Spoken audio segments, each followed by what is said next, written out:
Hello, everyone, and welcome. We're going to draft another core set 2021 here this Tuesday, best of three. It's really the only best of three option on the system, and I think that's kind of the sign of the times. The player base really likes best of one. I don't think there's any denying that. Now, somewhat it's a self-fulfilling prophecy as you offer incentives to play best of one and push people towards best of one. Then you get numbers that show people are at best of one, and then you tell yourselves that, oh, everybody loves best of one, right?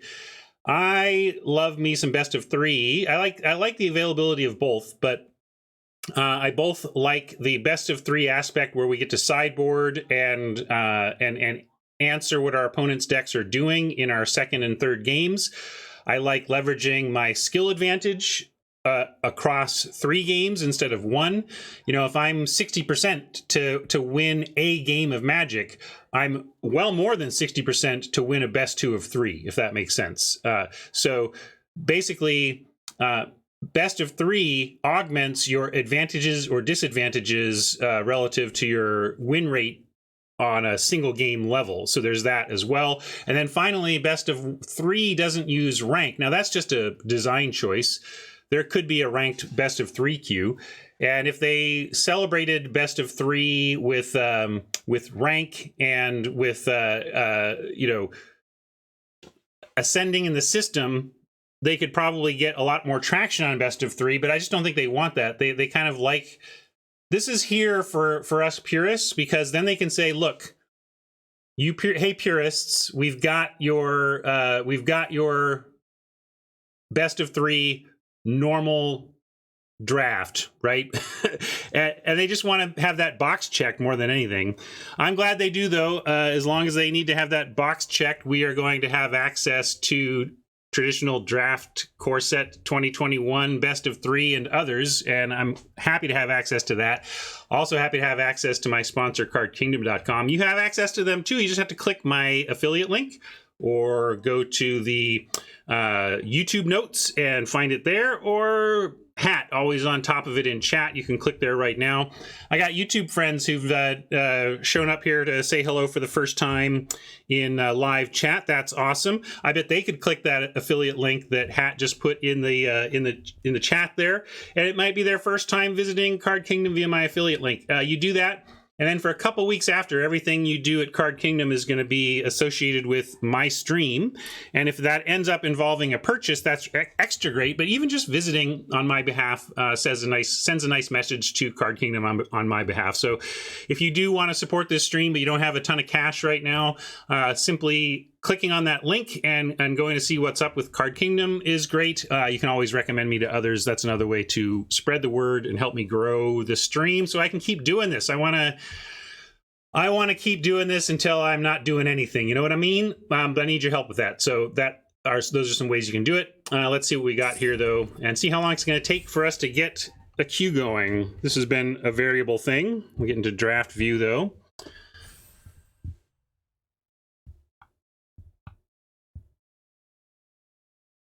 Maybe I'll catch up with chat a bit here. What were we all talking about while I was spieling?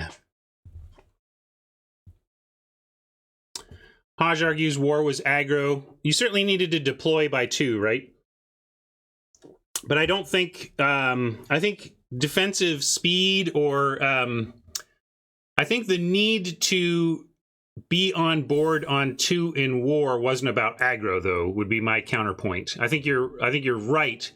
But I think it was a sign of what you needed to do to set up your control, as opposed to what I think of a typical aggro, which is, curve out creatures and attack.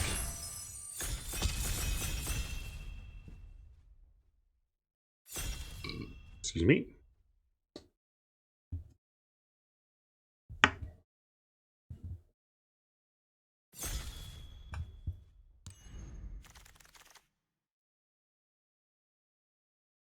The chatter will be cut out of the YouTube video, yes, but I'll say it here. Congratulations, Dutch Tuttle, on your impending nuptials.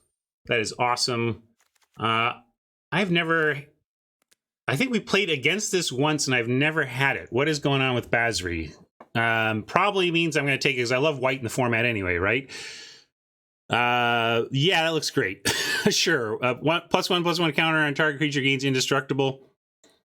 -2 create soldier tokens. Yeah, we're gonna take in Basri.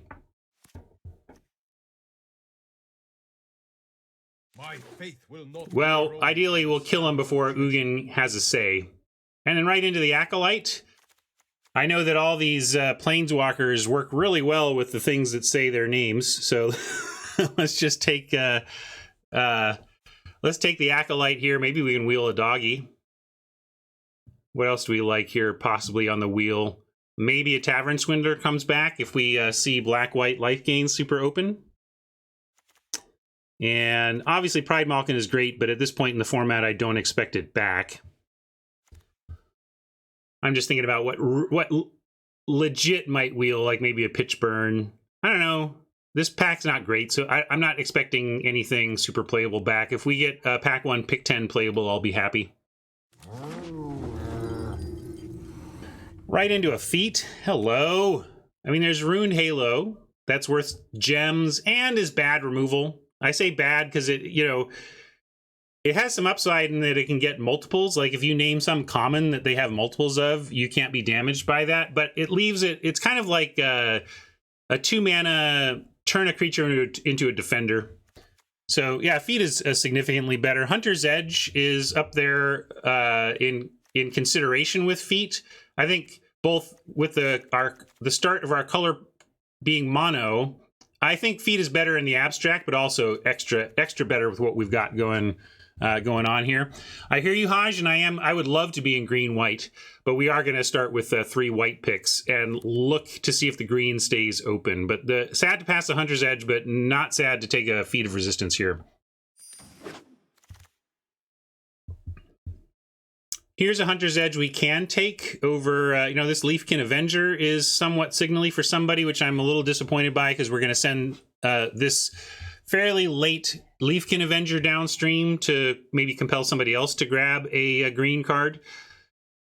But we're going to absolutely take the Hunter's Edge here and see if we can't get into what has grown into what we've come to realize is one of the better archetypes in the format in white-green.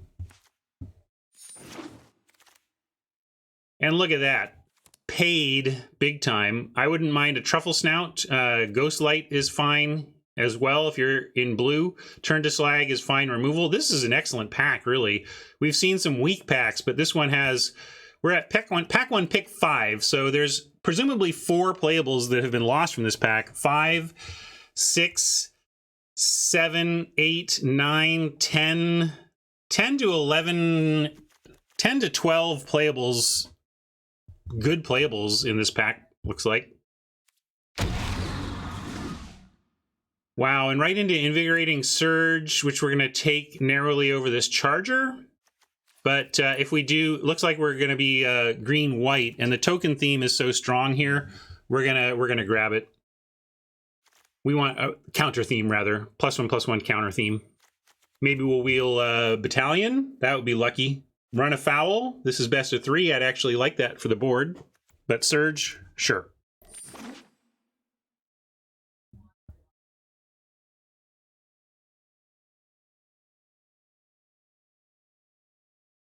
I don't know if Surge there is paid actors, but that Hunter's Edge into Scourge, maybe. This is a great start to a draft, though, huh?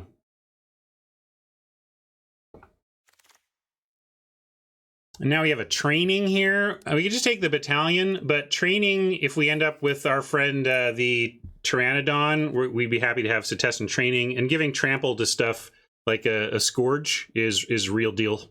So we want to give trample to fatties. Yes, Battalion does do counter things. I just find it pretty replaceable. So I'm going to take training. Really? A lot of people like Battalion. I'm going to take training, but I feel you on the Battalion. I just feel like we can get those later. Defiant Strike can also do some stuff on that front. Rambunctious Mutt out of the board against enchantments and artifacts is pretty real. Jungle Hollow on the Splash Hedge. There's, of course, the Dinosaur. This has fallen pretty far for people. Death Touch stuff is kind of made to trade, and you just don't want to spend 4 on something made to trade. So yeah, I kind of like the Splash Land as well. I think setting up for a possible Black Splash is going to do more for us here. And I feel you on the Doggy, but I feel like we're going to get those as well. Those are pretty easy to come by. And Staunch Shieldmate, if we get low to the ground enough and need, if we get 3 Acolytes or whatever, Shieldmate ahead of Basri, like we do want creatures down ahead of Basri. So I think I'm taking Shieldmate. But I wouldn't mind a dub or 2 in the board for best of 3. I don't love to main deck dub, but I will play it when it looks like it aligns with the removal of our opponent correctly. Oh yeah, we want Chorister, but you don't get Chorister pack 1, pick 9. Here's the pack 1, pick 10, where I said I'd be happy if we found any playables. And Valorous Steed, not really there, but we're going to take it for signaling. I really want to lock into green-white. I'm not going to... So telling our neighbors red-black, please, is good here.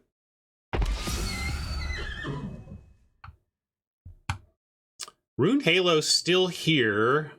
I'll leave it in the main for now, but and Fetid Imp is the best card in the pack, but can't do it. With the way this has started, I am married to green-white here, so... Concordia Pegasus at that spot is fantastic. I guess nobody's read black, and we're going to throw this dub in the board. Hey, look. There's where I want battalions. Idol of Endurance. Look, it's white. Now I have to read it. When it enters the battlefield, exile all creature cards with converted mana cost 3 or less from your graveyard, and then you can pay 2 and tap to cast them. Not good enough, probably, but let's see what else we've got. Just Visionary, I suppose, over Veteran. Veteran is doing the counter thing, but we just want the super solid Visionary here.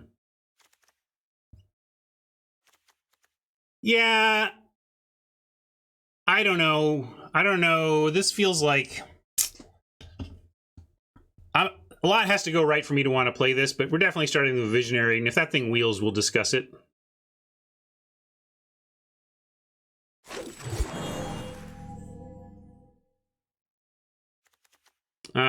Palladium Mirror always jumps out at me. It's such a powerful ramp, but Hunter's Edge is just better. I'm going to take Hunter's Edge and be happy.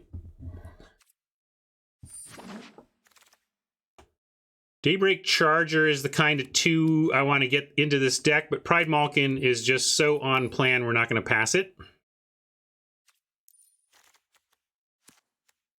And if we can get another Pegasus or Shieldmate out of this pack on the wheel, that's great. If the Charger is still there, then we can do a victory lap. But I think we're getting something back out of this. Hey, there's another Acolyte. Almost nothing is going to trump that for what we're up to. Doggy is fine here. Really glad to see one, actually. How about a green-white that we want to mentor? The uncommon 2-drop green-white? Bring it. Mentor me. Only a Feat of Resistance, darn.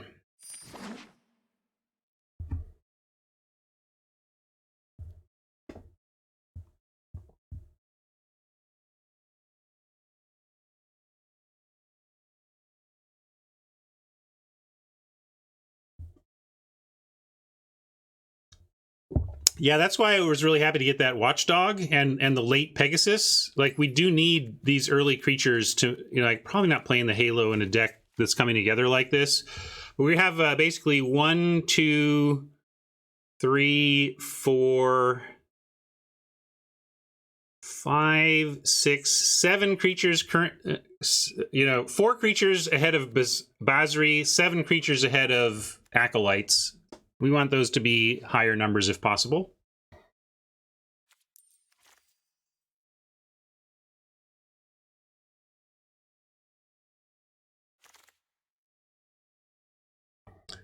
Another training.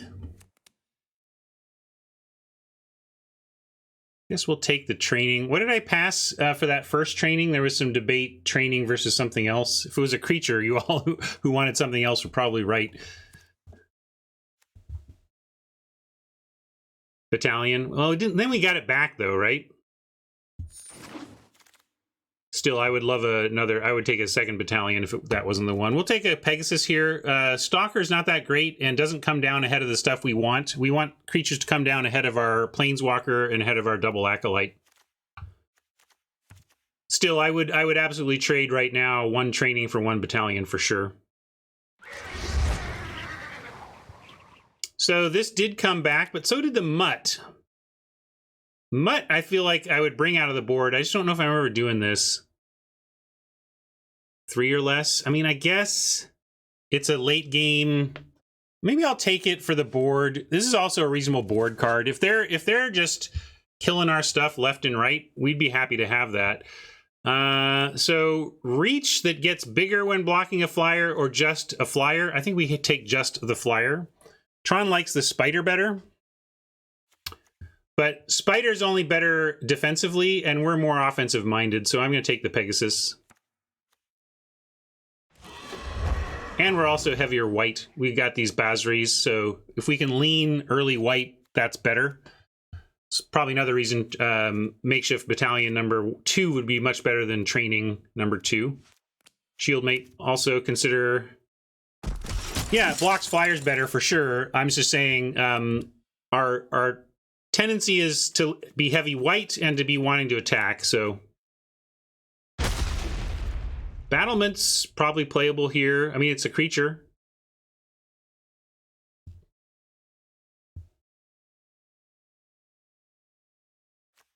Someone was asking me how I had grade battlements before, and it's a tough one to grade. It's a very contextual card, but basically when I see things that have an ability like attacking creatures you control get +1/+0. So to me, rating cards like this is like, how much evasion do I have? And how much low power stuff do I have that I want to... Because this doubles 1 power attackers. Doubling power is powerful. So if you're like playing a bunch of low-powered flyers, then I love the battalion. If you're playing it with a bunch of ground beef and green, it's just not doing that much. Yeah, I want a swift response because removal appeals, but we want Chorister more than just about anything here. Chorister's perfect for us. We're thinking about running these shield mates when Chorister is just like significantly better.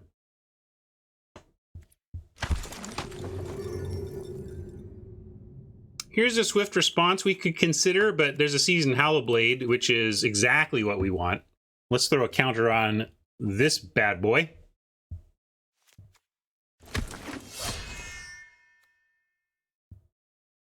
Wingmare, Pteranodon, or Acolyte. Maybe Pteranodon actually beats out Acolyte number 3. This is a tough one.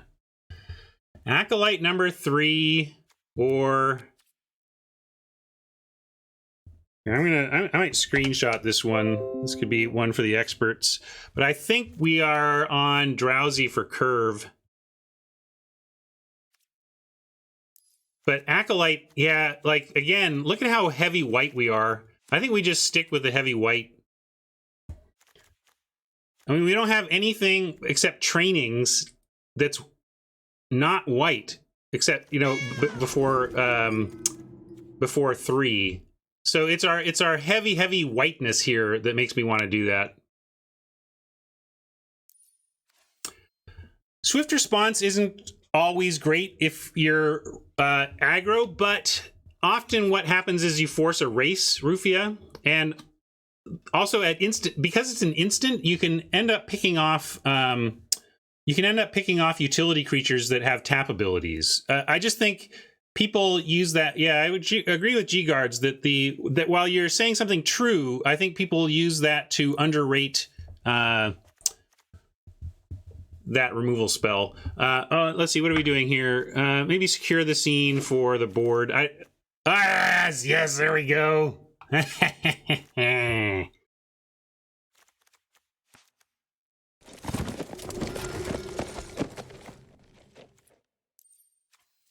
And we even get another 2-drop. This is an upgrade over probably one of these Pegasi. I'm going to take Airy. I don't know if we're gaining enough life to take that math. Like, you need to gain life or it does nothing. And we have the Acolytes. It's true, but I don't want to count on that. I'd rather just take good 2.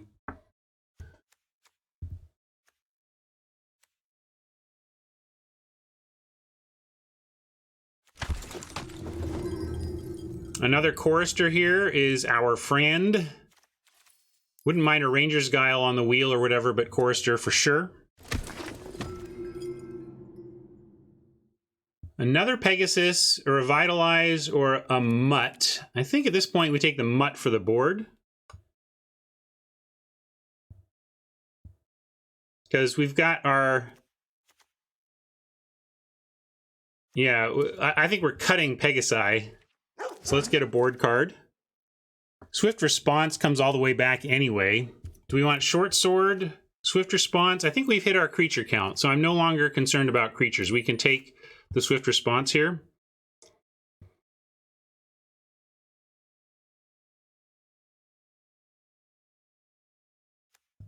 Yeah, it's not quite where we're at. We can have all the Pegasi we want, but we're going to take a Guile.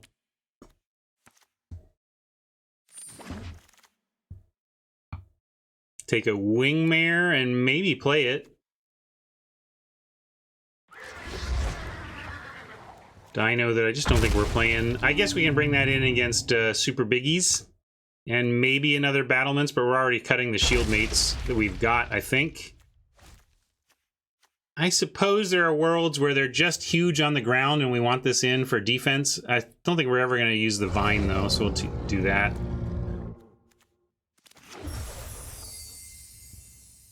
Short Sword wouldn't be bad, but it's not necessary. I'm going to go take a note of this grind in my spreadsheet. Yeah, the Pegasi hold counters really well. I just don't know if we need 3, but we'll see. Let's do some building here in a moment.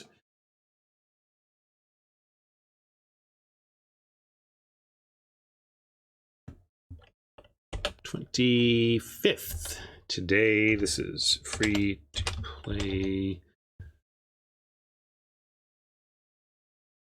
I'm excited. This deck looks great. I mean, historically, that has not boded well for them, per se, but looks great.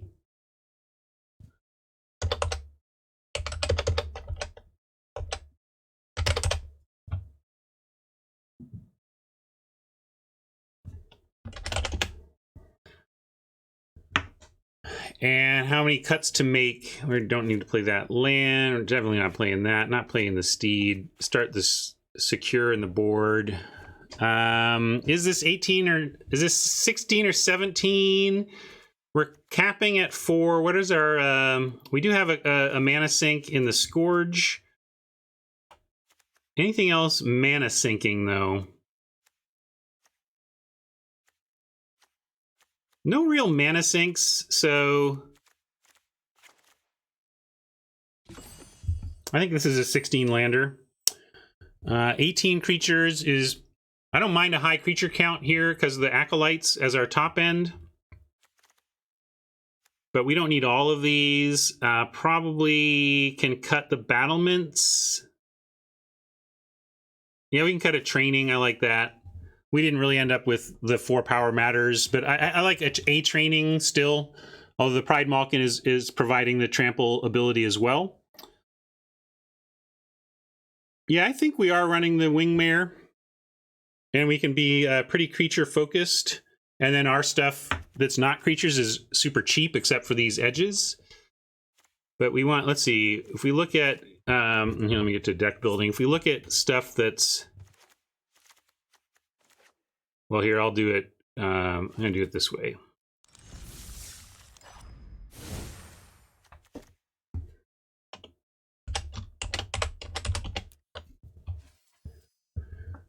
Let's look at it this way. Yeah, we should go 9/7, I think, for sure. We've got a 1 white Planeswalker.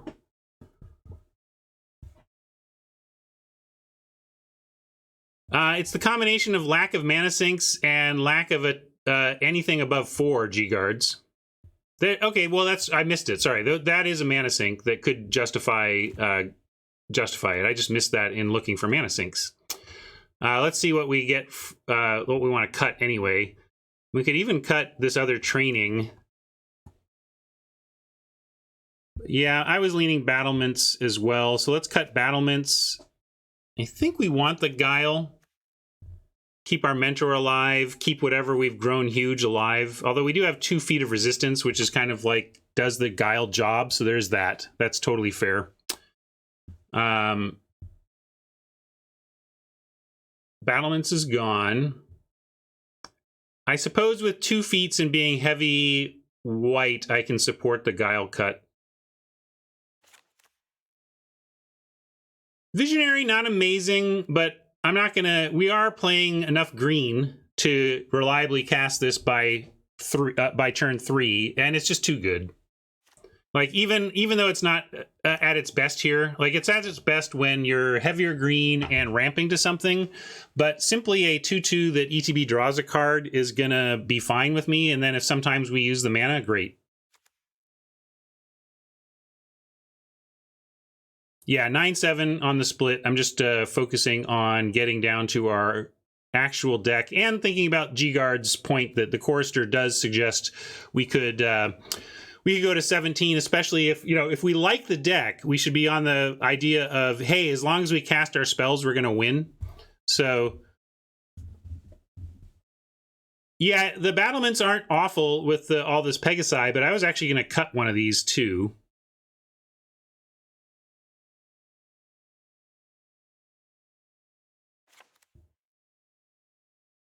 So, training is like at its best as a trample enabler for the Scourge, but I think I like that. Let's cut the training and go ahead and go even 10/7. I think that's correct now. Nah, Major, you're not right. Not with 2 choristers, and also. Look, I fall prey to it as much as anybody, which is like it's hard to cut spells. You want to keep your action. You want to keep all of your pretty spells. But if your deck is good, and the most likely way you're going to lose is failure to cast your spells.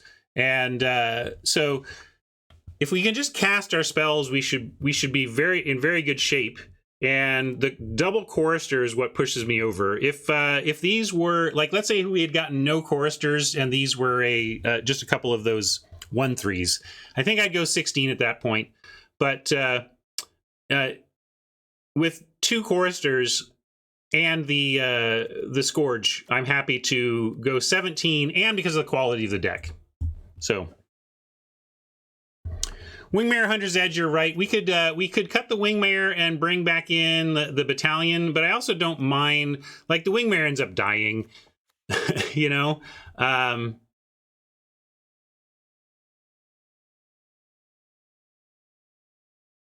You want to put, well, let's see, did anybody claim lands? Anybody want to do some bling claiming? Let's go do some bling work.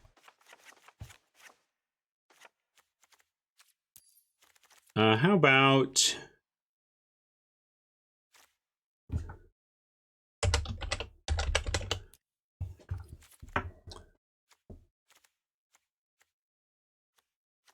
Doggy Plains and Dino Forest. But then we're going to cut this, and then we're going to add a Reflector Plains as our one-off.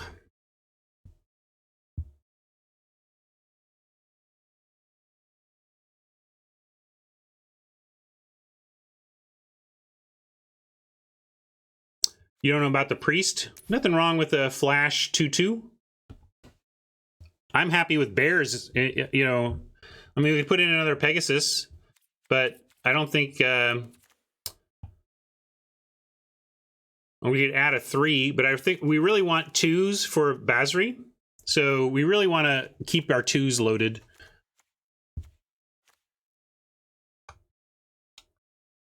It is best of 3, but I could see bringing in Steed. I don't know why you love the Steed. Anyway, what are we calling this? Ket? Some sort of Ket pun. I don't even know what pun to make off of Ket. To market. Ketties, dogs, and Ketties.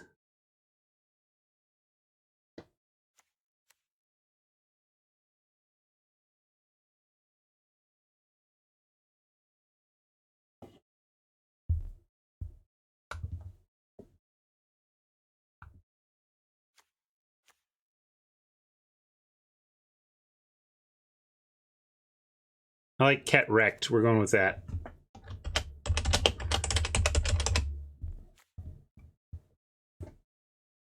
Hopefully that's what we'll say about this after it's over, right?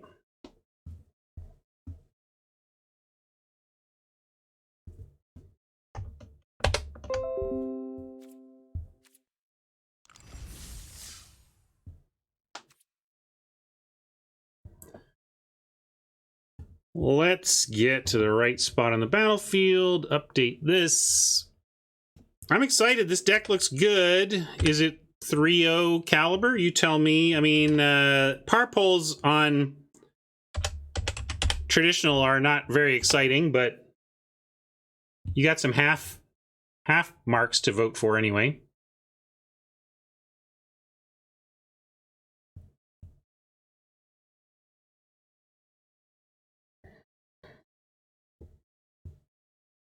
I think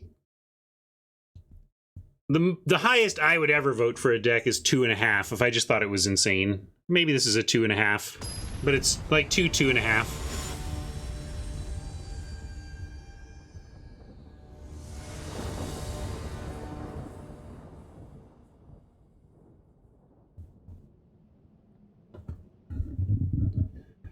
Thank you all so much for hanging out. Appreciate it. All right. Gonna keep this. Nice curve out, a little floody.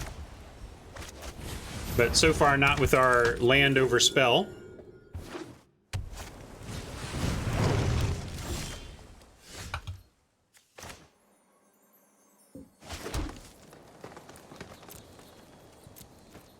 Possible Magmut will swing in which case I may offer the Containment Priest for it. We should be thinking about that. I think Magmut is better than Containment Priest. So if Magmut comes in, I'm going to offer the trade. They don't want it. I am still going to throw out the Containment Priest, though.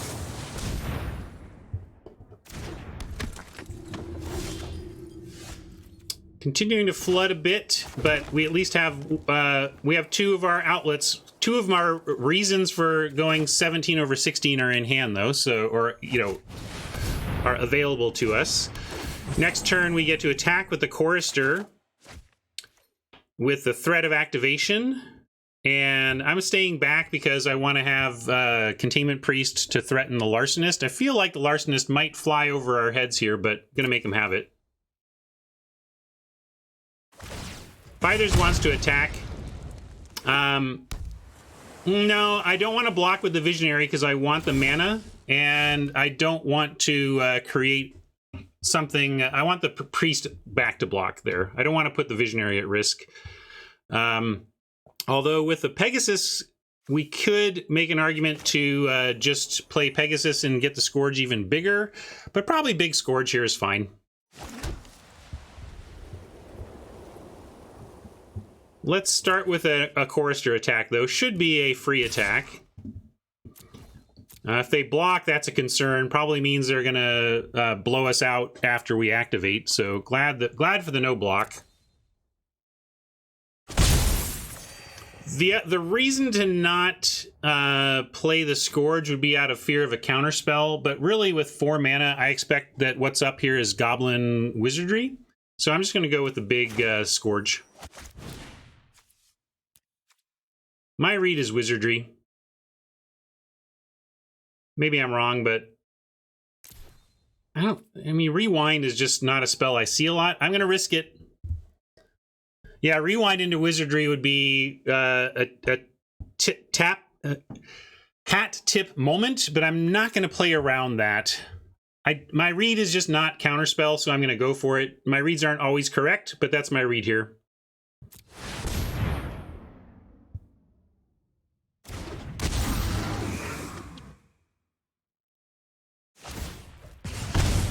Wow, not even a wizardry. I can't tell you how lucky we are to see an Oppo in red-blue not do anything on 4. Now, this looks to be why. It looks like they just wanted to double all of their stuff, but we drew a feat, so we actually have a pretty decent game plan against that, and now we just have to go wild here and swing away basically with everything every time. I don't care if they draw cards. We just need to get them dead before we lose to the advantage that double vision is going to provide. So we're now just dedicated aggro.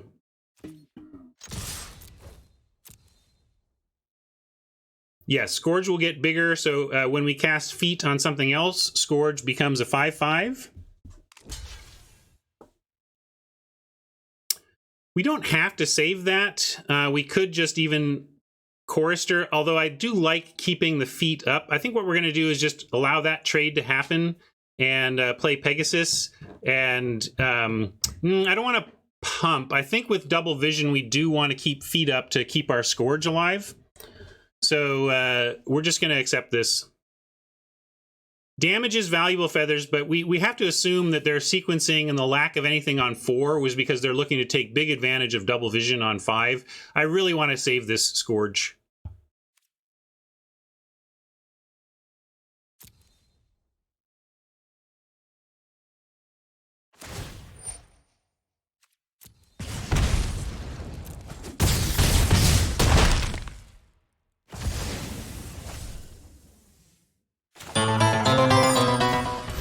Hey, Blade Fury Live, thank you for the raid. Welcome, Raiders. We are bracing for what Oppo is up to with the old double vision on 5. We're trying to get him dead before presumed advantage from this card takes over this game, and we're trying to leave Feat of Resistance up to save Scourge and keep our most relevant threat going here. Basically giving them cards if they want to attack with the Larcenist here. We'll take it.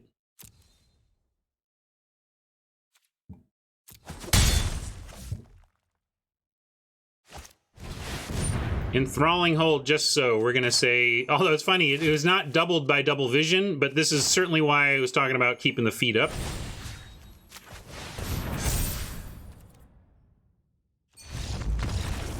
And Oppo is all done. Did I not play a land? That was just a oversight. I meant to keep playing lands, but I thought I played lands out. Maybe I missed one there. So, yeah, double vision suggests we could bring in the Mutt. Guile is pretty good against the Enthralling Hold, but we cut the Guile because we do have 2 feats of resistance, which did its job. And the nice thing about Feat of Resistance is it does the job after you draw it. Oh, no, it's a creature you control, so never mind. So you can't rescue your enthralled creature with Feat or Guile, never mind. But yeah, against Enthralling and the double vision, I think we do bring in our buddy the Mutt. And what do we cut? Maybe we can cut the Containment Priest, or maybe we cut the Wingmare. I think Wingmare is probably our most expendable creature, honestly. It hurts our Hunter's Edges. I'm really reticent to cut 2-drops because of the Basri in our deck. We'd be really sad if we cut a Pegasus for, like, you know, a Guile, and we had the Guile and Ket on 3 and nothing to do with it.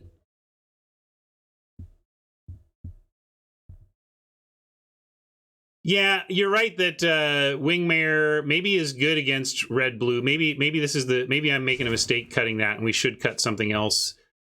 But what? Do we actually cut the Visionary? That seems wrong. Battalion? Again, if I cut a 2, we're just really hurting the Basri. Yeah, let's cut. I'm with you. We can cut a swift response. And I'm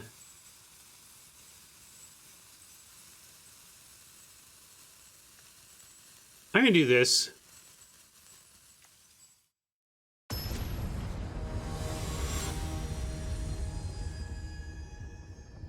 We saw not only double vision, but enthralling hold.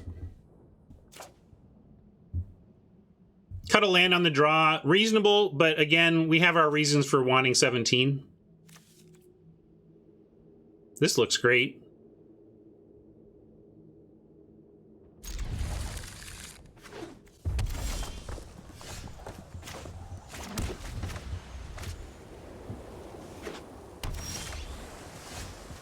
These lands are going to be nice fodder for Hallowblade. We're going to start on the blade. Cross fingers that it's not the force spike, but I'm not going to play around that. Got to try it. I'm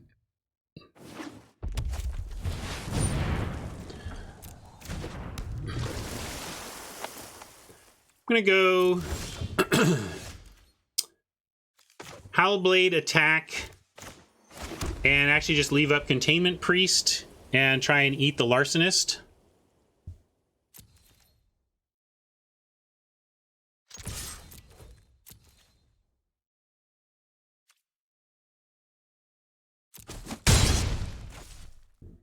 I think that's correct. I mean, I could have played the Pride Malkin here, but I'm looking to go Mentor into Malkin.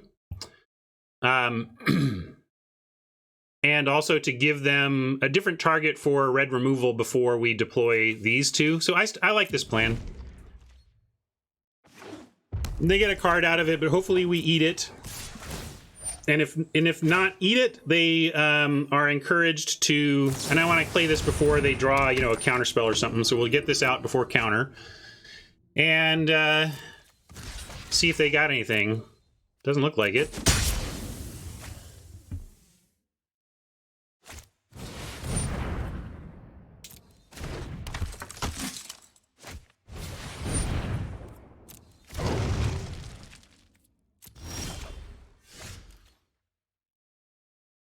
Play another forest given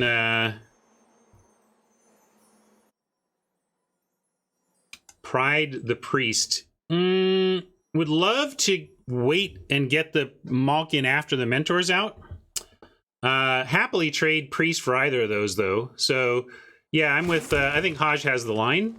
We're just going to attack with both and drop the Mentor. Flooding a little bit, but at least that gives Hallowblade something to clearly and cleanly get rid of.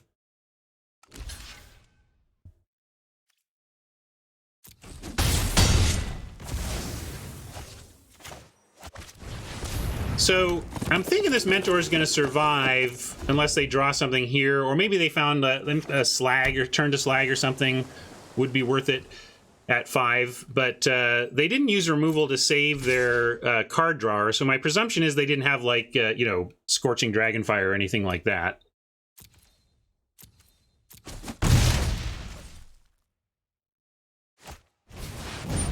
Enthralling hold, okay.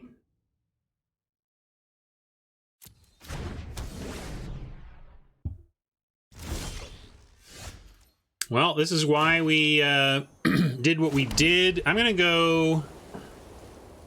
Maybe Pegasus, Malkin onto Pegasus is what we want to do. Try to command the air. Still get in for 2 with the Mentor.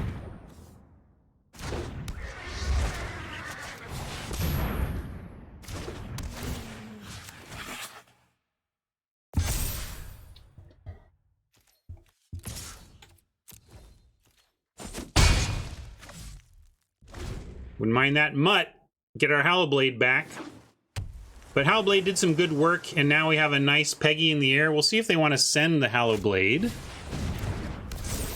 Okay, now of course they want to. But I think we can race. Let's see. We go to 13. They go to 9, 8, 7, or they lose their Magmut. 7. Yeah, so they're doing 6 a turn, but if they and we're doing, but that means they can't block with the magma, which means we're doing 3, 4, 5, 6, 7 a turn. We're doing 7 to their 6 unless they give up the mutt. I'm gonna say no blocks. Yeah, we can always chump later if we feel like we're now behind in the race.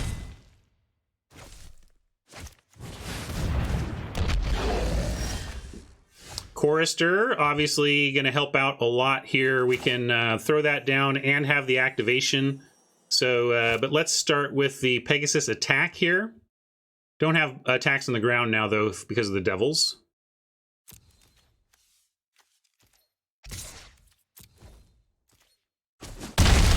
But Chorister and Threat of Pump may just be enough to swing this race in our favor.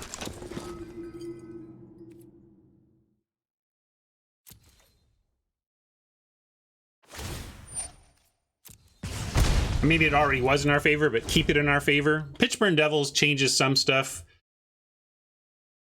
Got to be careful on that front.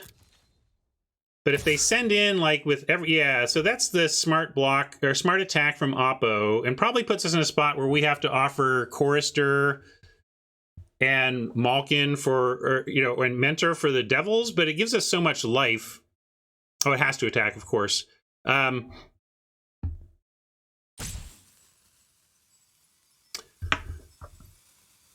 I don't want to force discard yet, so we just accept this. We're going to draw our mud anyway.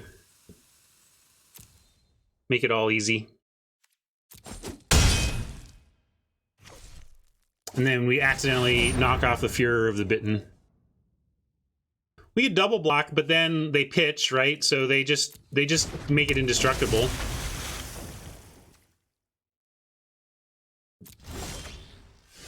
Ugh. Flooding out heavily, but not with our 17th land. It is a 1-for-1 we gain for. We might have to.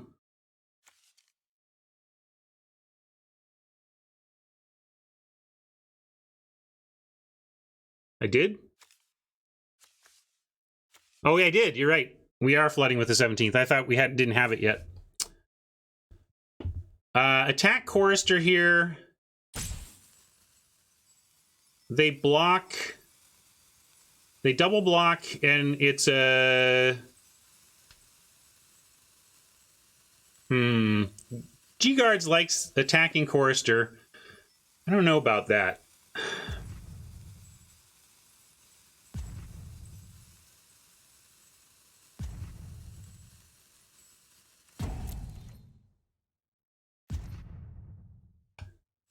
Yeah, we have to chump Hollow Blade, but maybe that's just what we do. Like, don't we just win if we just start chumping the Hollow Blade?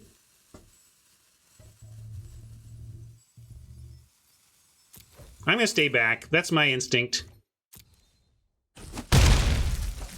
Prevents the ground attack largely. We do have... I'm going to play lands out because we have our X creature.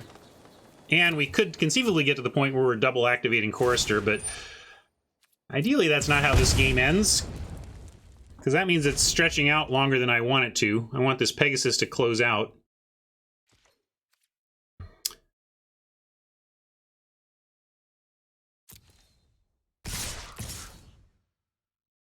Huh, so now I just like chumping Malkin on Hallowblade, blowing up Chorister, and trying to eat. They must have an instant or sorcery. That's got to be what's going on. And then Dowser going to get it prowess, but we still trade at 4/4. And even Sure Strike doesn't give First Strike win off the Devils. So how are we dead to Sure Strike if we do this and this, G-Guards? Sure Strike here, they get it. Oh, because we're at 6. I can math, never mind. So do we have to... how did I have us at 7? I don't know why I had us at 7 in my head.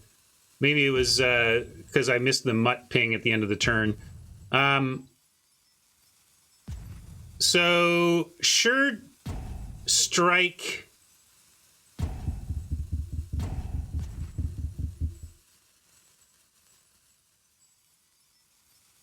Yeah, if we can't beat a sure strike, we shouldn't play around it. That's the thing. But we could chump with Mentor and gain some life.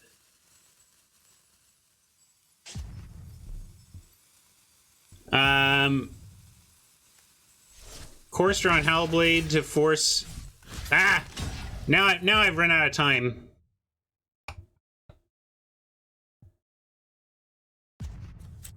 I don't know if that was right, but... That felt wrong, but sorry, I that was an hourglass panic. That was almost certainly not the play, but I hourglass panicked. Better than not making any play there at all, though. I promise you that. Hunter's Edge. Okay, so now we can make a we can edge the Mentor and edge the mutt and win. How about that? Let's make sure. Yeah, we do it. Hodge says wait. How do you want to do it, Hodge? Want to make sure we do like. Yeah, because Pegasus keeps it, survives some removal, right?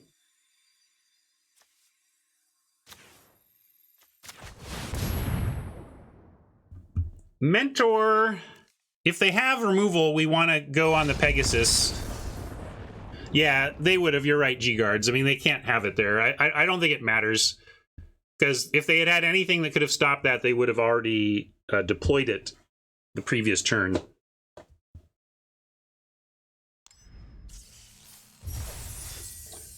But always paranoid, always paranoid. Well, not happy about panic moves made at Hourglass 0, but we did find the win.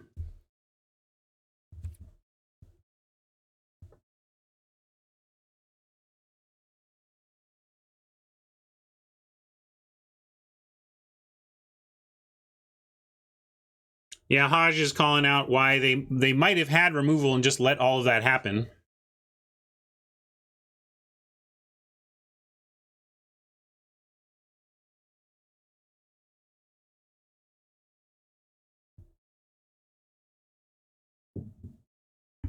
That's true. Magic is hard. That's the big lesson.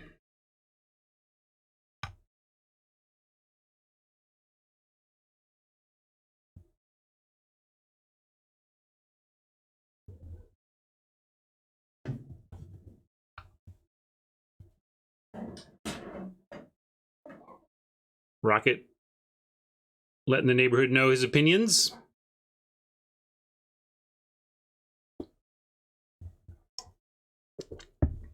So just to start announcing this as far ahead as I can remember to, I will be taking Friday, September 11th and Monday, September 14th off ahead of the set release on the 17th and presumably the streamer preview day on the 16th.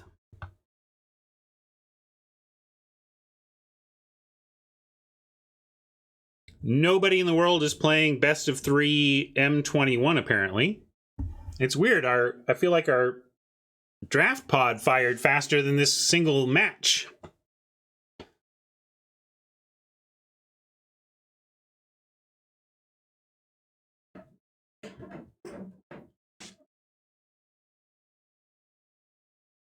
No, I don't like Riku because as a 1-0 player, the longer it takes, the more likely it will pare me down to a 0-1 or a player with a loss.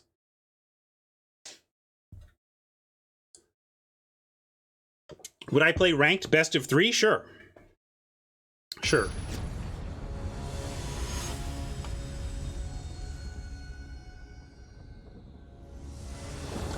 The wait for this draft wasn't very long, but we might have just been the 7th or 8th person to show up or whatever, so... yeah, we're going to keep. Heavy on the forests here. If we're going to have 4 lands, at least 2 of them could be plains, huh? But I can't quite throw this back. Now we're going to draw our Planeswalker and not see a plains for 5 years. Yeah, that's... not going to complain about that at all. We can go... Pegasus first, though. Although we could go Surge, we could go Mentor and then Surge on Mentor to just make it huge, especially if they show red or something. But yeah, let's start with the Pegasus.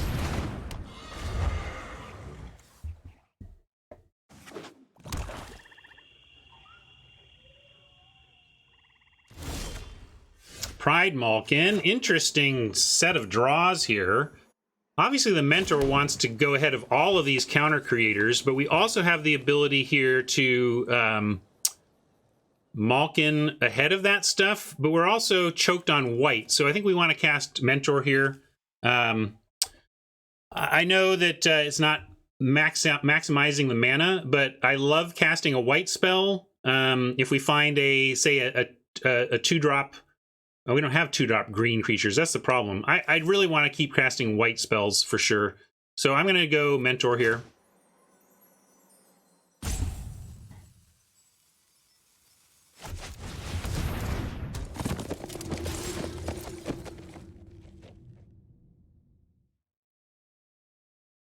Oh. Reach. Here, I'll make an Archer joke at least. Archer. Archer? Archer. Archer! Archer! What? God!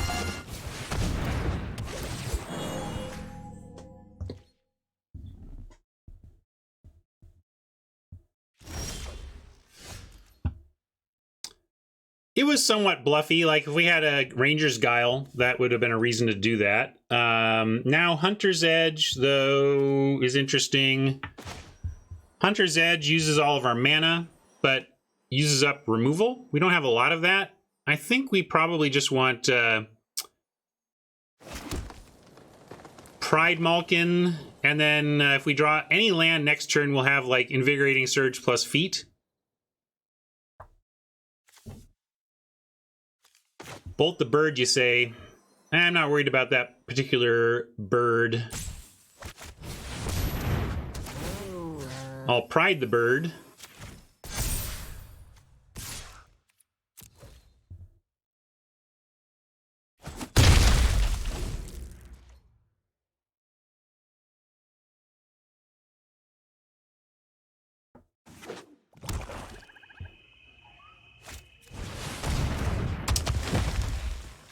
That's great for us. We get to punch that thing ahead of our Wingmare too, so that it won't bring us down too much. Let's do it. Let's see. We could get a 4/3. We could just get a 4/4. Should we punch with the Mentor? Get the Mentor bigger. Thing is, they're playing. I guess with the if they have Hunter's Edge, we wouldn't mind the Mentor bigger. Let's make the Mentor big. It doesn't help against a lot of the black removal, but yeah, Grasp will get it. I get it. We could spread it out. Yeah, I'm going to put it on the Pride Malkin, actually. I'm spreading it out.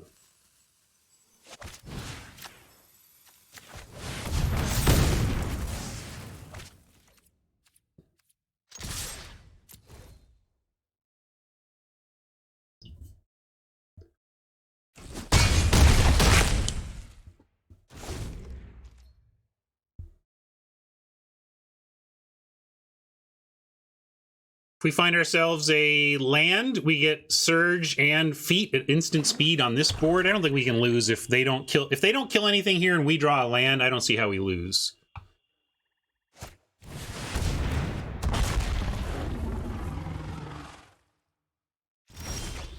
Yeah, looks good for Team Us. Let's see. Do we have a just straight up win? Because we can. Yeah, we just Feet pro green and then win. Although we got to do Surge first, right? Oh, that's interesting. Yeah, we can't give it pro green until we have to do Surge, then Feet, but it still works. Oh, well, whatever. Apparently, I don't need to do that, but we're going to show off. Oh, yeah. I shouldn't show off because we're best of 3. I'm just doing the thing I know for sure gets there. It's the no math win.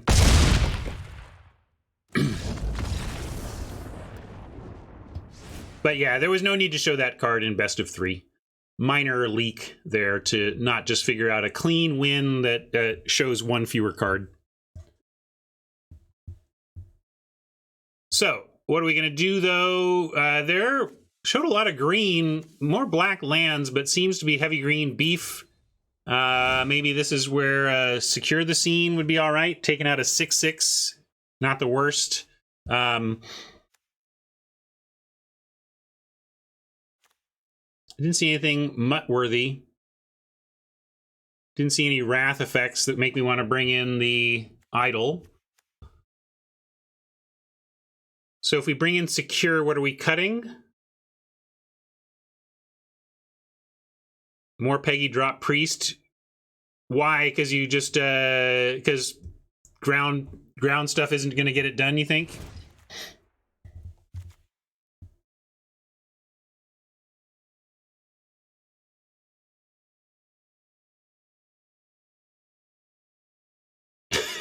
Dionysus trying to come in here with a punt from 2 weeks ago. Peak Dionysus right there. All right, I'm with you. We'll do Containment Priest for Pegasus, but then what do you think about finding something to bring in Secure?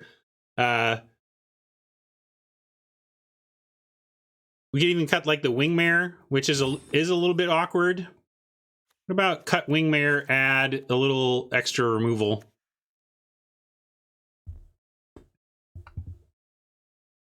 They could, but it takes a lot of work to go up into that box and concede. I don't think you want an extra click there. I think that rarely happens, and that was just a streaming moment anyway. And also, if you got really upset, you could just report it to them, and they'd give you your money back anyway. Yeah, but I told him yesterday. I didn't say today.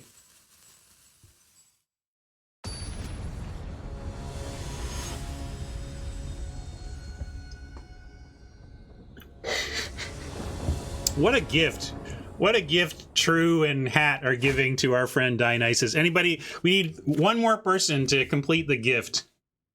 Go ahead, do it. Do it. Good. Help. Come on, welcome D back. Somebody else punt me so that there we go. Thank you, Foil King. There you go, D. Welcome home.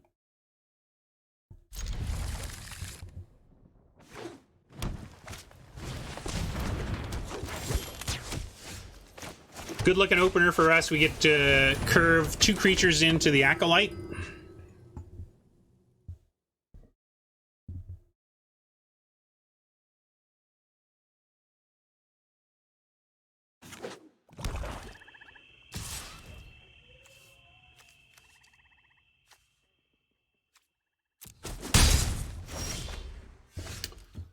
Nice. That's now what I will do on 3 instead of the Surge.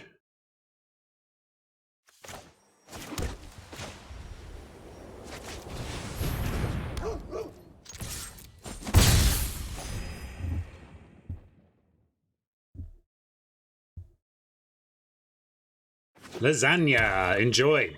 We'll see you in a bit.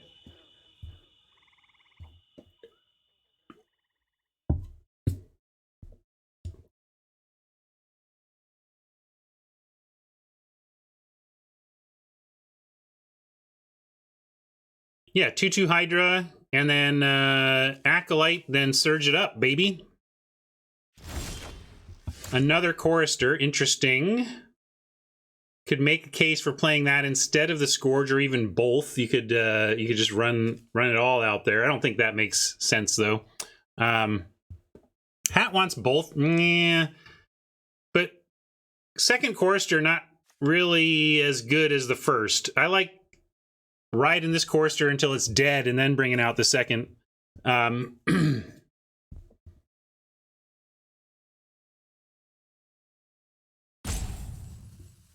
So, yeah, let's go this, and I'll send the doggy. We do have Invigorating Surge if we decide emergency measures are needed.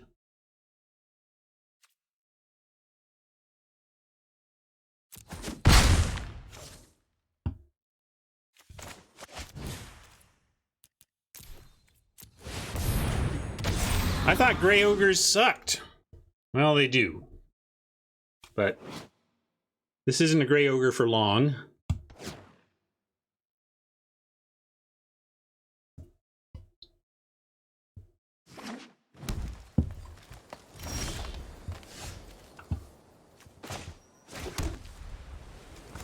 Let's see, where are we throwing all this magical stuff? Probably Chorister Watchdog and just double up this. Just Scourge gets double, right? Everything's happy.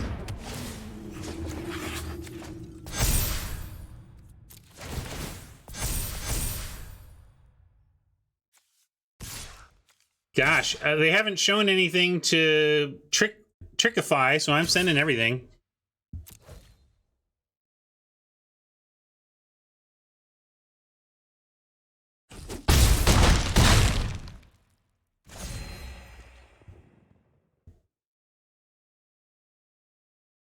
This deck has it all. I mean, if you kind of wrote up your dream base white, light green counters deck, this is it's going to look something like this. Just so. Look at that. Bonkers. Can we just win? Let's see. How do we just win?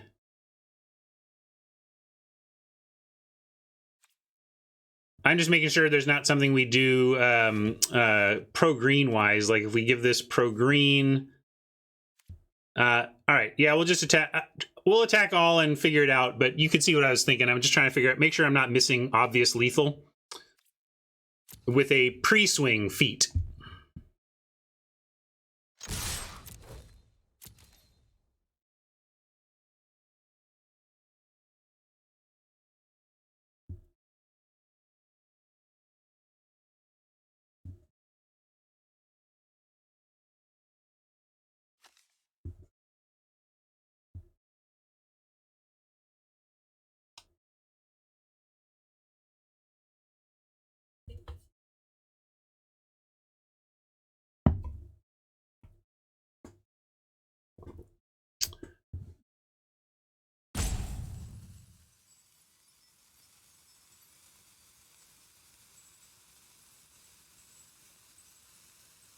They are tanking.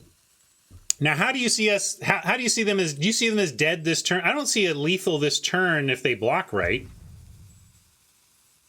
But also maybe they... I don't know if this is tanking or giving up.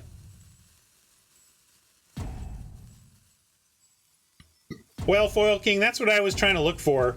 And then chat convinced me to just attack and figure it out.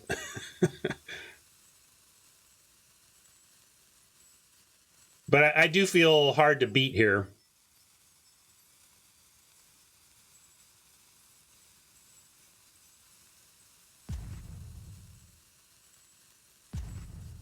Yeah, there's just no reason to do anything except play Pegasus and keep our advantage up. We can even let Sniper eat the Chorister, although again, this just feels like Oppo giving up.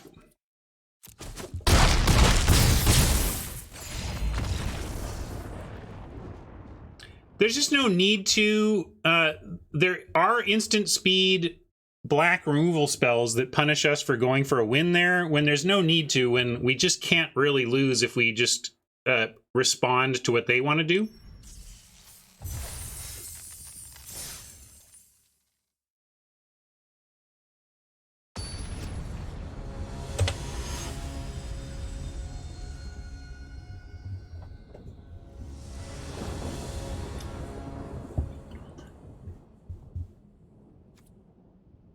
No, we have not. Nice call. We have not. But there he is. We have been, for a 10-7 Plains Forest deck, we've been seeing a lot of our forests today, but we are going to keep.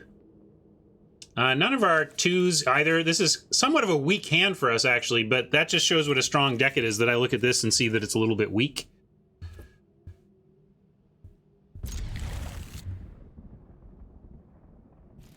Yeah, roping...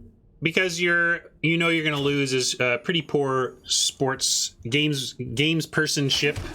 I need a gender neutral sportsmanship, but Oppo should have shown some.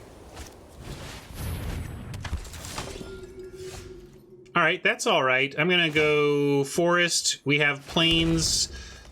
Basri, potentially, probably just going to go visionary, though. And then I will happily take out that chorister with a swift response. Might trade with a feat of resistance instead, but...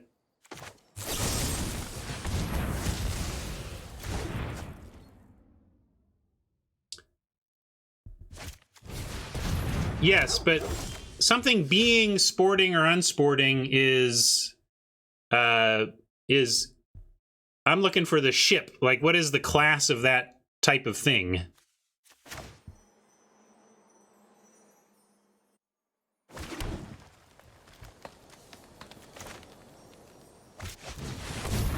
I should have played the planes, because if we get another planes, I'd still rather have all the 5 planes out. So that was a chat punt, though, frankly, if I'm honest. I got chatty. Little mistakes, but this should definitely be a planes.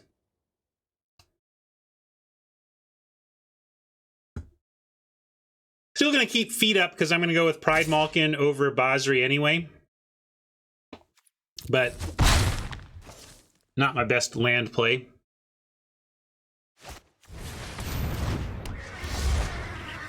Hunter's Edge is interesting.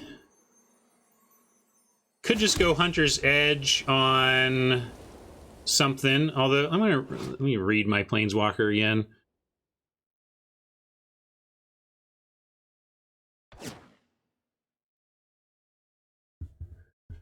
Yeah, we can edge. Do you want to attack? Are we trading 3 for 2 in that spot?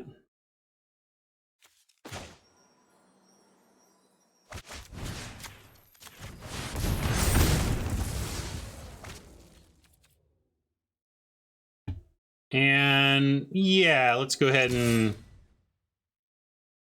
trade for damage.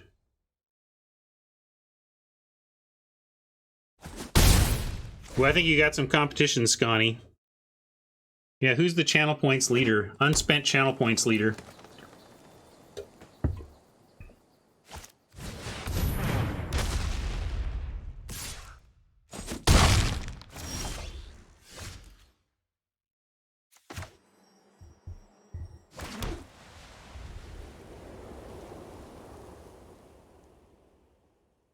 So, Pride Malkin, hold up feet. Or yeah, we can go Bazari Malkin.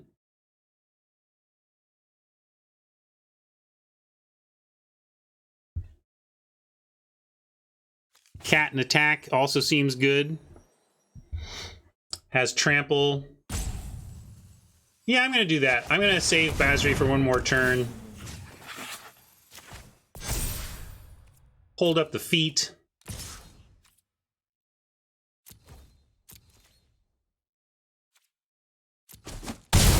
Yeah, it scares me, Tron. Tron has 60k and redeems a bunch, so I got to make a million point something or another.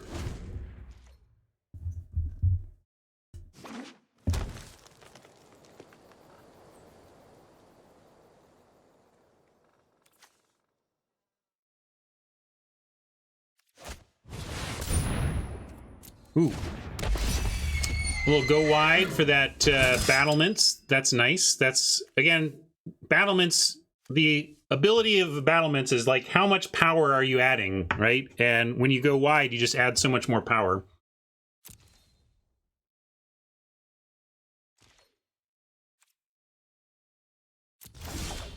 Ugh, flooding a bit now.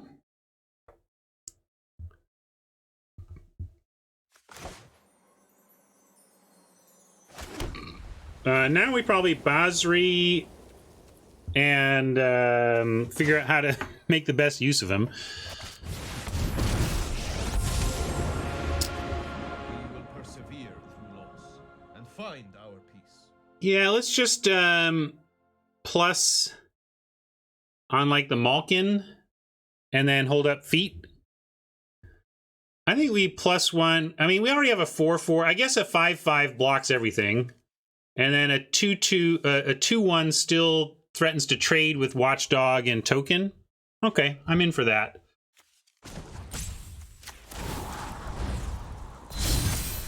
My sand will protect you.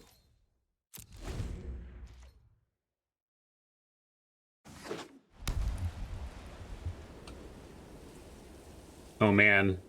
If you want to do a drinking game with me, it'll get ugly quickly.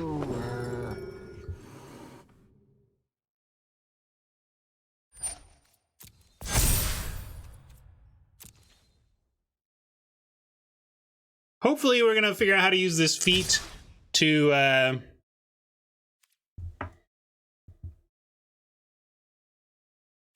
do some stuff here. Let's go. I guess we lose Basri no matter what because of that. But we do get to have some dinner, right? So we go Steed. And then Malkin on Hound. Yeah, sorry, you can't see the loyalty here. Let me go to this side for Planeswalker time. You don't want to use the feat now, but we're just chumping if we don't. I mean, I would feel you if we were just straight trading, but we're not trading. We're like literally chumping. I'm not gonna chump. Oh, you'd say no block at all. Yeah, I guess that's true. We just eat one thing and then and let Basri die since it's not more damage. That's totally fair. Yeah, okay, let's do that.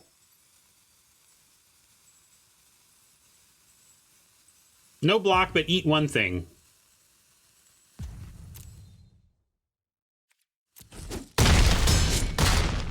Maybe in against green-white, it's better to take the thing out that has a counter.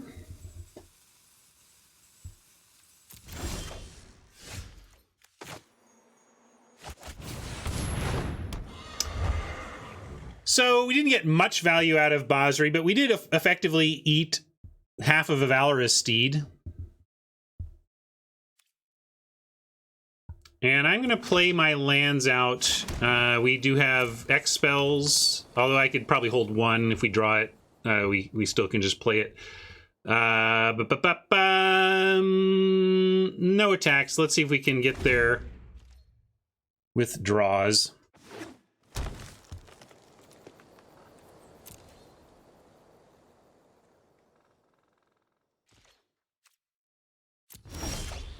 Yeah, Hallowblade is a reason to hold land. We'll hold this one. But the Hydra is a reason to play him. So we have reasons on both sides. Well, it's not much, but if we do this 13 times, we win, right?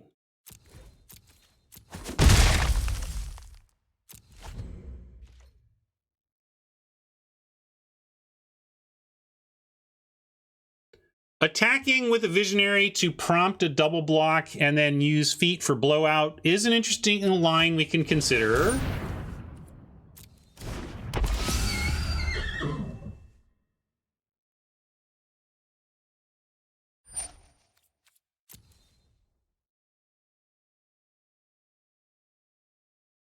Now that probably swings in, and that's fine. I think we just take that. Maybe we can't. 6 is a lot. But I think we still take it.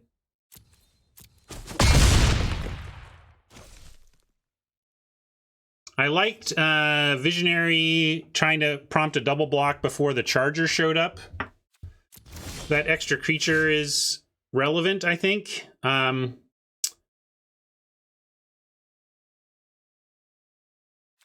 And they're getting wide on us. I think we have to, and we're continuing to flood out, but unfortunate. Do we get flooding out without our 17th land?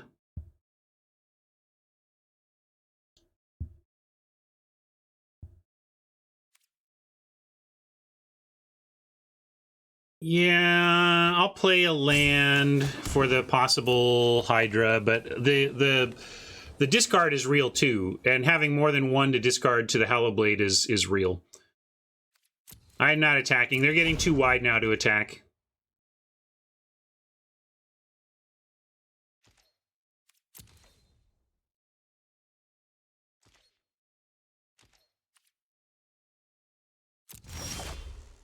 All right, Acolyte is a fine draw. I think I should spread it around here. So I will. And now we can go back to sending Pegasus, I think. And we have the feet and the Acolyte. Yeah, I'm going to send Peggy.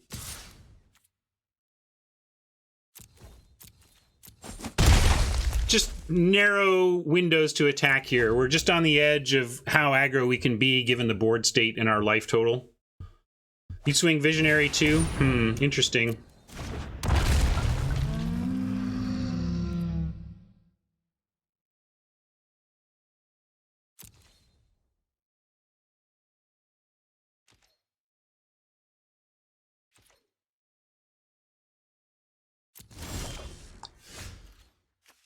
Good, more land. Just what I was hoping for. I think I can still attack with Peggy given the feet and the lifelinker. It's pretty aggressive, but we got to get him, and the feet plus lifelinker is giving me a lot of confidence.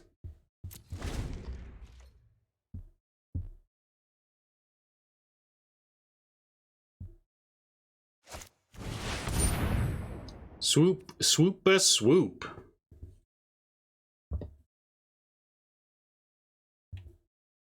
Oop, hold on. Wrong scene. Oh, this is so complicated.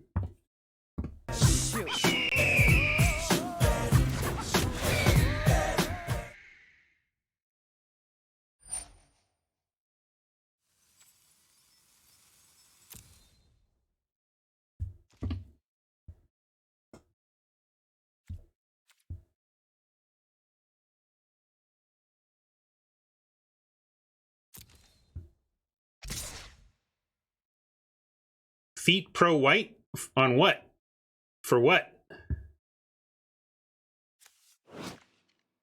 Feet is you control. And also, why would we want to do that? To stop this 4 from coming in? No, that's not worth it. Not worth it. Now we're back on D again, though.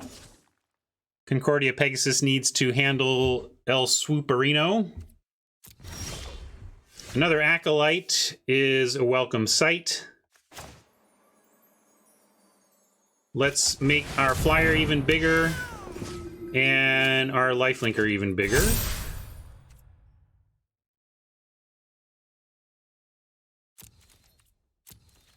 You like sending Visionary? I'm still not on send Visionary. I don't know what it gets us yet.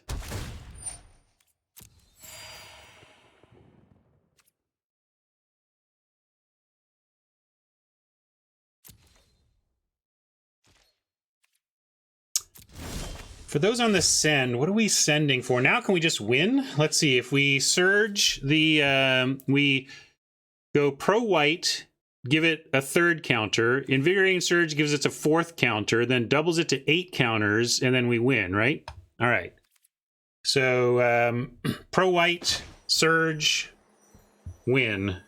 You want to do it on the Visionary? But the Visionary, what do you mean? Then they can block. You got to do it on the... oh, they have trample. That's true. But that's still... I mean, why not just... I mean, I think the air is clear.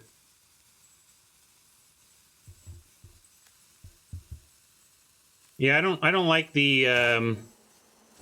doing anything on the ground. We're going to go here. Naming white. Sending... and surging.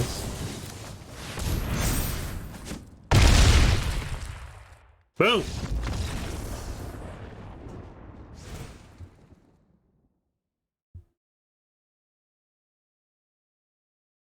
Nice one.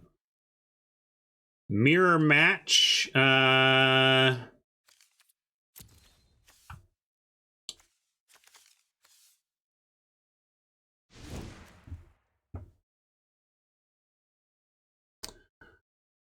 Mirror match. See, nothing for the mutt. You like dub here?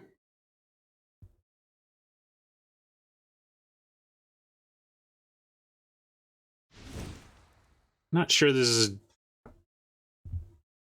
I mean, we got Hunter's Edge. Yeah,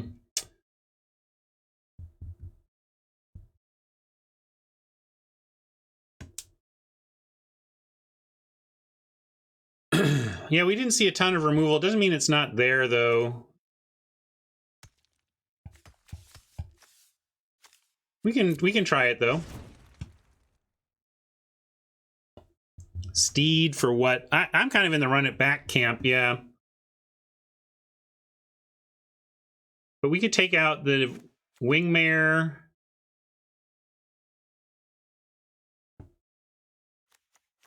Probably another Peggy goes in. We could bring in the dub for the Wingmare.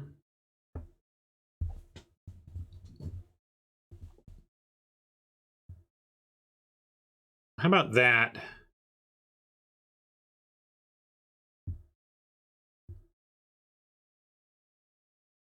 I'll try this.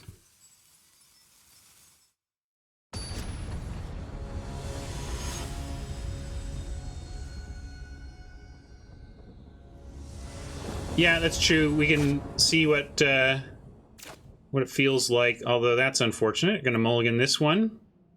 Just too bad. Show us a couple lands on top, and this hand is fantastic. But of course, all one land hands look fantastic because you see a bunch of your spells. All right, keeping this, ditching a plains, and hoping we find a forest. Can find nothing but so far this event. There we go, nice. We're back, baby.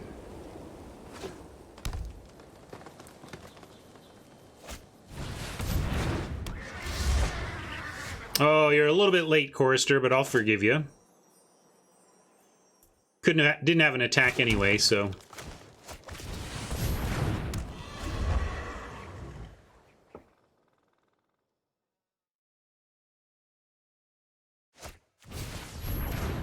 Looks like Chorister was late for Oppo too.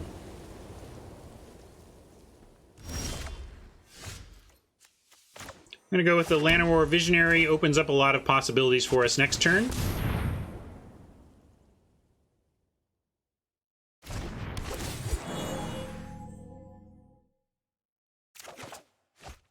Ooh, speaking of possibilities, how about Mentor into Malkin next turn? I was gonna go Chorister, but Mentor Malkin seems like where it's at.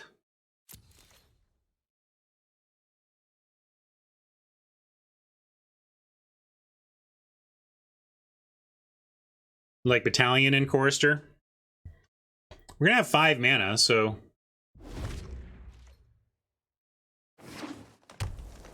True. My leaning of Mentor Pride Malkin is the idea of getting value out of the Mentor ASAP, but again, we didn't see Oppo with that much removal, so we could maybe slow roll the Mentor. Battalion, Mentor, and then Chorister Malkin the turn after.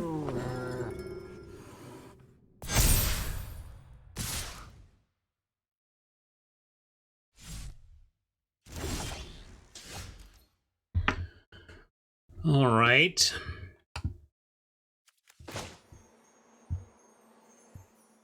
But I want a 2-spell, and I want to max my mana. So I'm going to put the Mentor at risk, and I am going to do what you said, Fighters, in the sense of getting the Battalion out. But I don't want to go... I won't be able to attack with the Chorister next turn anyway if we want to play the Mentor, you know. So I'm just going to go Battalion Mentor.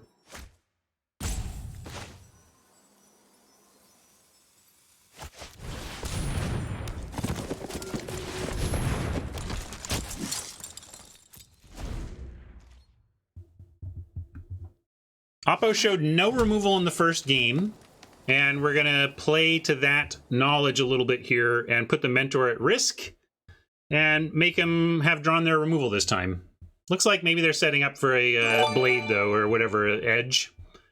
Like Peggy edging Mentor here is what it feels like.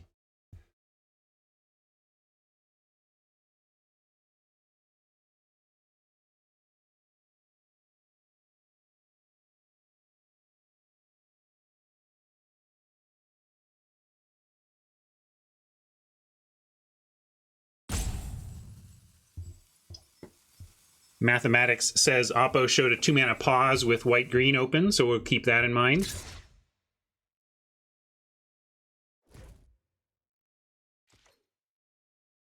Well, it was more mana efficient, is what I'm saying. We're going to let that happen, though.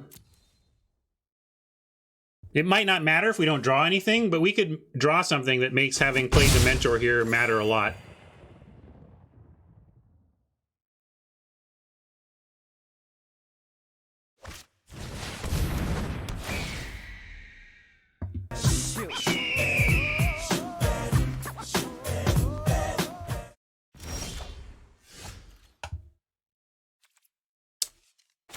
Well, with the Visionary, we can actually cast the whole hand. Where do we want Pride Malkin? Probably just on the Peggy again, although might need it on D here. If we go Pride Malkin, yeah, we can actually hold off on the Chorister so that we can attack with the Visionary. And then this becomes a 5/4, right? We would be offering up the Visionary to die unless we put a counter on it, though. Or we're offering the Pegasus to die. Well, if we attack the Visionary, we're saying we want to trade Visionary for a counter, for 2 counters on the Battalion, which is not crazy. I mean, this becomes a 5/4, right? So we're definitely Malkining. I'm just not sure where. I'm going to go like this. Well, let's see. If Pegasus becomes a 3/5, then yeah, they could put... That's true. I guess Peggy dies anyway because they got the 2 big flyers.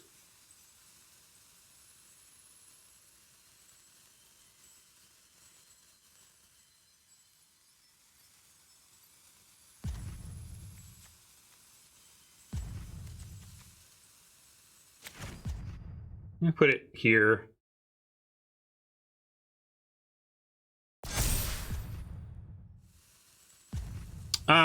But why are you punting me? I'm planning to attack with the Visionary, so...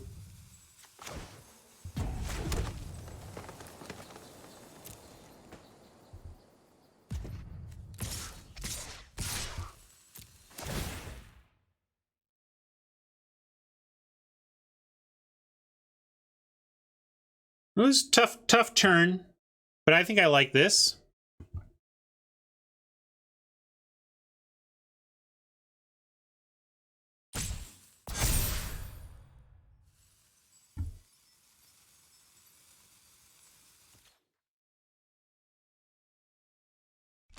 Yeah, we can drop Chorister and have a nice threat of activation next turn.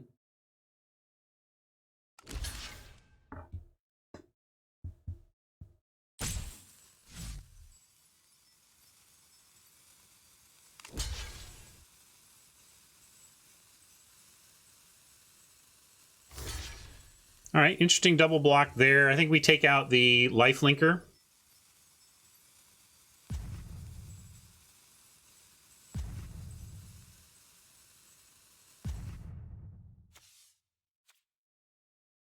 I mean, Flyer is annoying, but lifelinker, I think, is more annoying. You agree? Yeah, we'll find out. That was my gut going with it.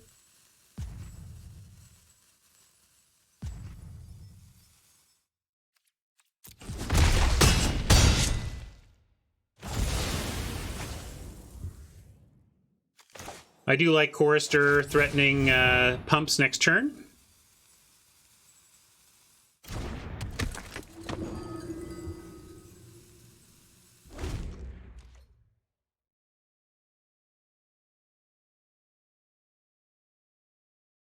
Yeah, maybe that wasn't the best in the end.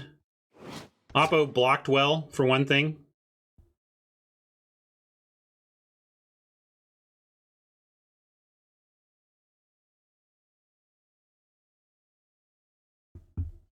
But it does clear the board up a bit, and I still like our position as long as they don't take out that mentor. Not that we don't want to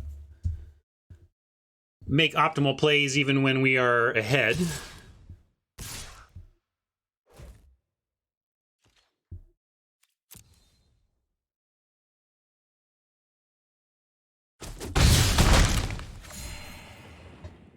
What are they going to play here? Because that attack doesn't make sense if they just pass with nothing. All right. That does help explain it, because now we're making a 4-4 that is a 1-for-1 trade for like a Concordia Pegasus, which is not excellent. Hopefully we find something that puts counters on the Chorister.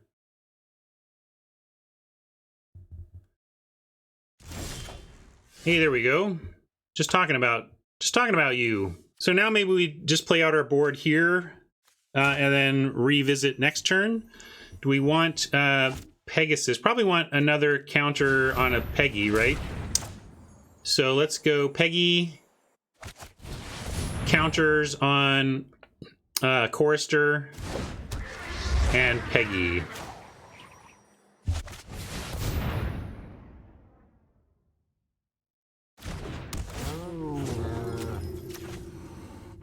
And Peggy. I do have 3 Concordia Pegasus. Maybe the other 2 are the other sisters.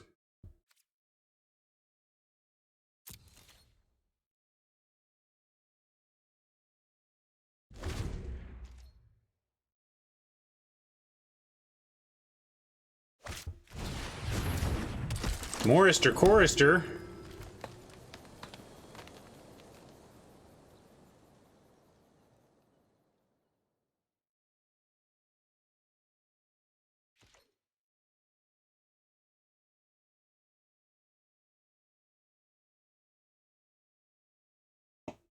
Interesting game again here. We're both getting wide and threatening counters and threatening stuff, but I like our position more as long as we have this mentor.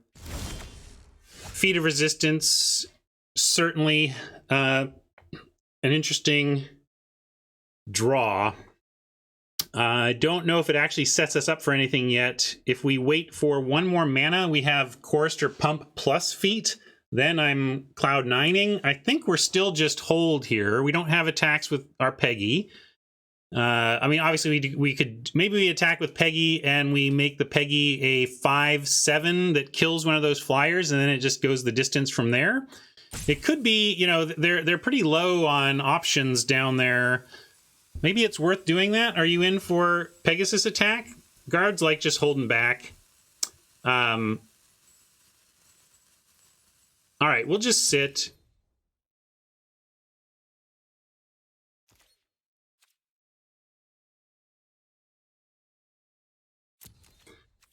I don't think Choristers are attack yet. I don't want to attack with Chorister until I can both pump and feat.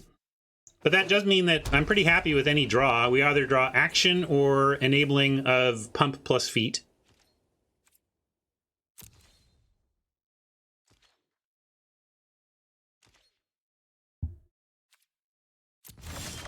All right, so there's the land. So we're looking at making a 6/6 lifelink that can become an 8/8 pro lifelink. Like, that's just amazing. So yeah, now we get sicko attacks with our Chorister.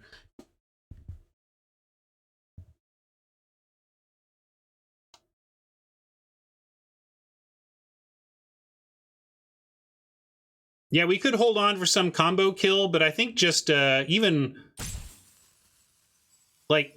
even one execution of this plan creates a ridiculous Chorister. Just ridiculous.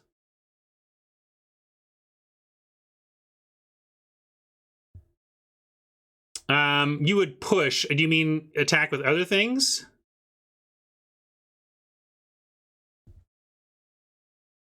If we attack with Peggy and they double block the Peggy, Then we have a 6/6, 1, 2, 3, 4, 5. That's true. We can't attack with both. No, well, we can attack with the Peggy because if they double block Swooper Pegasus, we would have to commit to feeding the Pegasus.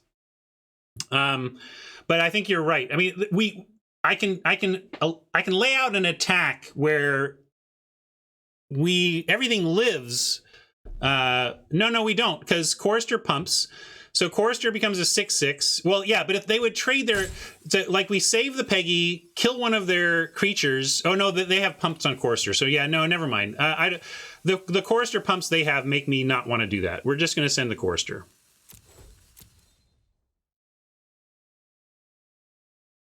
But if these were locked in at 2/2 and 1/1, that would be the place where we would have a legit attack, because for them to even threaten the Pegasus, they would have to commit blockers that turn turn the Chorister block into a 3-for-1, which I would take.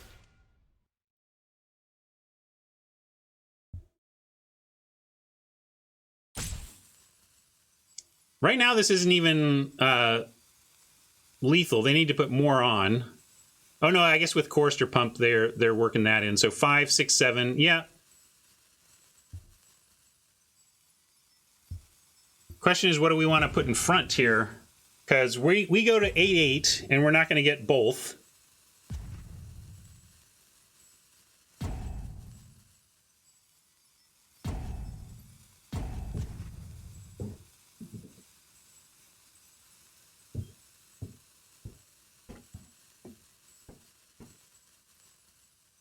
Oh, we'll feet and pump back, but 8/8 I don't think is enough, right? 8 power, Chorister becomes...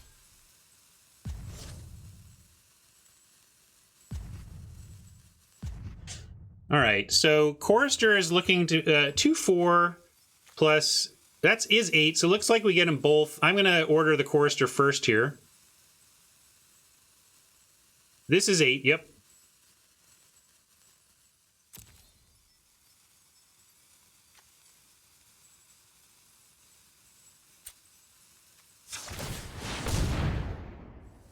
Well, hopefully if they swift response, they do it right now in response to the pump. In which case, we're all good.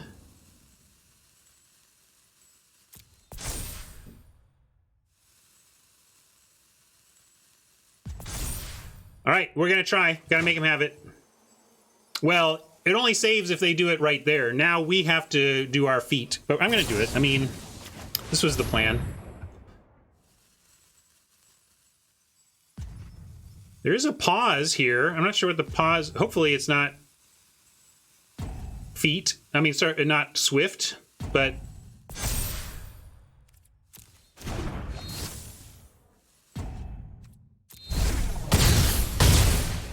I think that does good things for our board position. What do you think? Swift is destroy target tapped creature.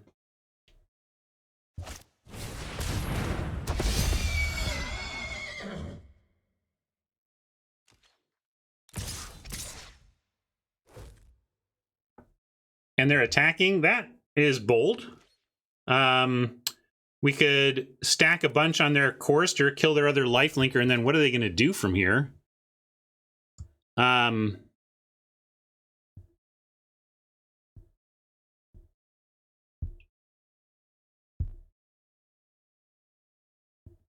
they only get one of them.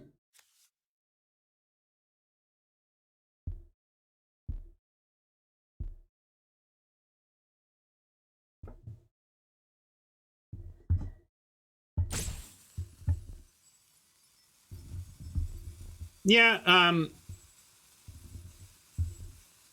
let's just say no blocks. We're far ahead here.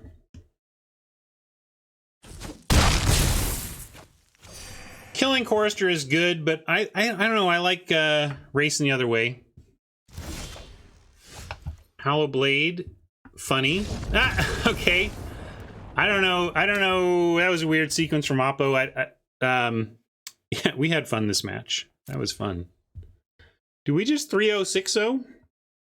Maybe I found my cue.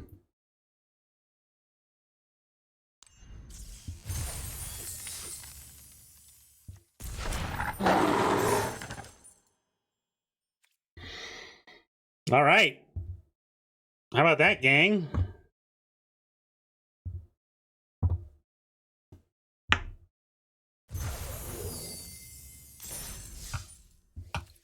.30.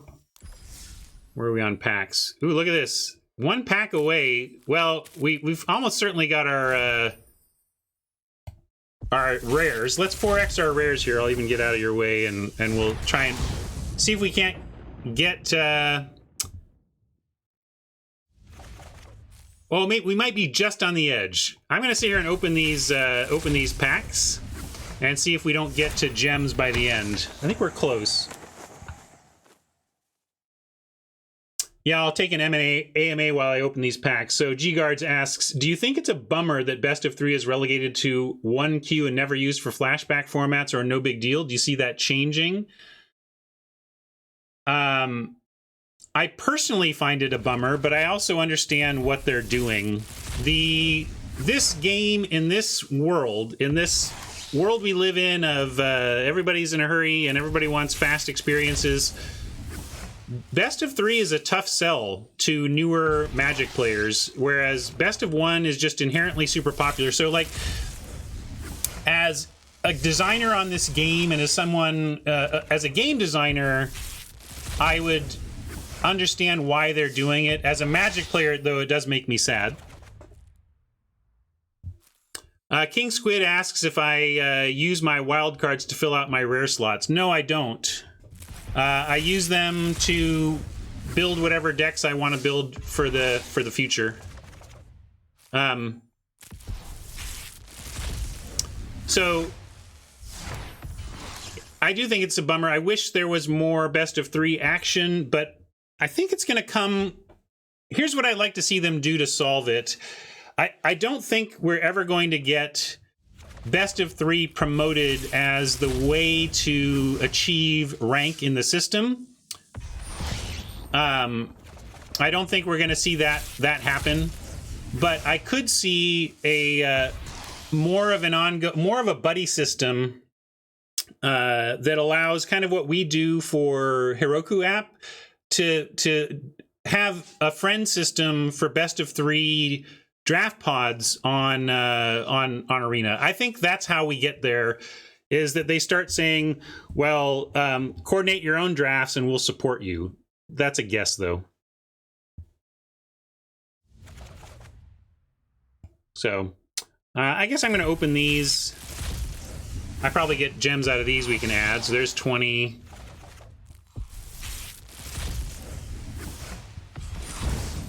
And there's 40, so I'm going to add 60 to the grind for today off the strength of that.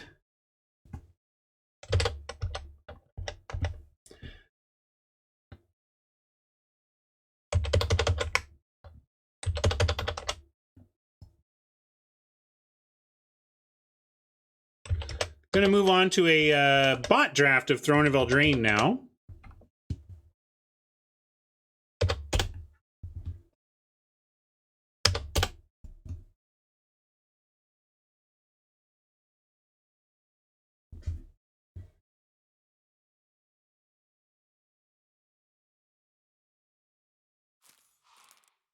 But I think, but Zach, this is where, yeah, I know what you're saying, but I really think it's true that just the majority of Arena players prefer Best of 1, even in Limited. Us purists are not the majority here. Mantuka, what is your advice when someone is slumping mid-set? Try to really ask yourself honestly whether this is about variance or decisions. First of all, I mean, if you the big danger is that it's not variance and you write it off as variance and fail to learn, fail to improve based on studying mistakes. But a flip side problem is, you know, you getting too down on yourself, finding lessons that aren't there, or just getting super, super frustrated because expectations aren't being met. I just find, well, take a break. You know, this is just a game. It is our hobby. If it's making you unhappy, take a break from it and do something that's legit making you happy until the idea of doing this makes you happy again.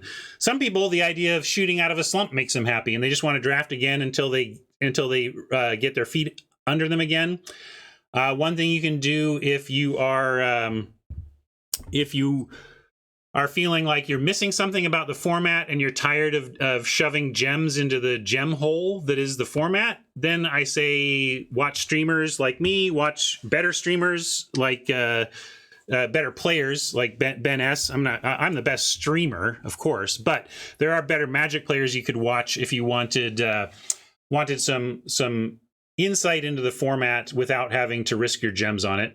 You can listen to podcast, check in where's Limited Resources at? Where are Lords of Limited at? Do they have a current take on the format? Maybe the meta has shifted around you and you haven't adjusted, So keep your ear to the ground and keep looking for content that helps you solve those puzzles.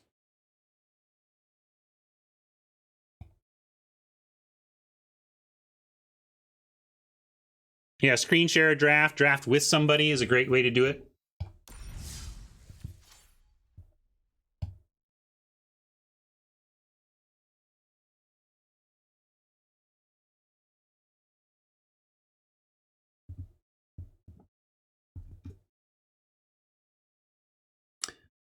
All right.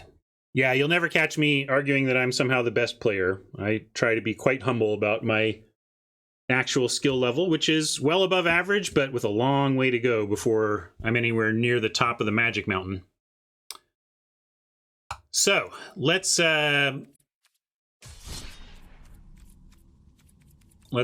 do what I'm threatening.